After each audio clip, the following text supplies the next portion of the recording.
To make explosives, he bought 10 bottles of dish soap and 50 bars of sulfur soap from the supermarket.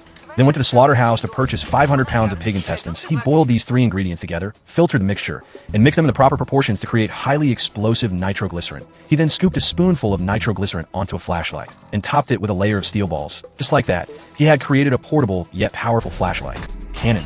But to take on ruthless gang members, a few flashlight cannons wouldn't be nearly enough. So Jimmy also planned to make more powerful triple emulsion explosives. However, an accident occurred during the manufacturing process. That day, his assistant accidentally dripped a drop of explosive onto his shoe, which instantly corroded it. The man stood frozen as if he had stepped on a landmine, not daring to move an inch. Jimmy quickly rushed over to help. He first gently took the test tube from his assistant's hand, then carefully removed the assistant's shoe. Throughout the entire process, he had to focus all his attention. One slight shake would detonate the explosive. The distance from the lab to the outside was less than 20 meters, but it took them a full 10 minutes to cover it.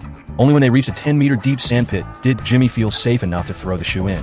The 2 men had narrowly escaped with their lives. Jimmy had originally been a dedicated coal mine blasting worker with no grudge against any gangs. Until that day, he was still doing his usual blasting work in the mine shaft. He was always extremely careful with each blast. After installing the explosives, Jimmy would test the gas concentration in the shaft and only detonate after confirming it was safe. But this time something went wrong. A massive explosion instantly spread throughout the entire mine shaft. 4 miners tragically died, while Jimmy barely survived to keep this accident from being exposed. The coal mine owner paid each victim's family $100,000 in compensation. As for Jimmy, he was fired by the boss, who also threatened that if he dared to call the police, he would be killed. Clearly, the coal mine owner had handled many such situations before, but Jimmy couldn't accept this outcome, because with his skills, no accident should have occurred. So he secretly snuck back to the mine shaft. After investigating, he discovered there was something wrong with the blister.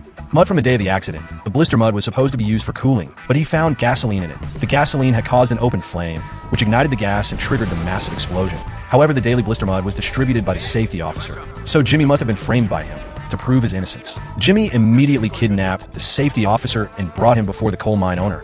After seeing the evidence, the coal mine owner executed the safety officer without hesitation. Unexpectedly, the entire execution process was recorded by a mysterious person.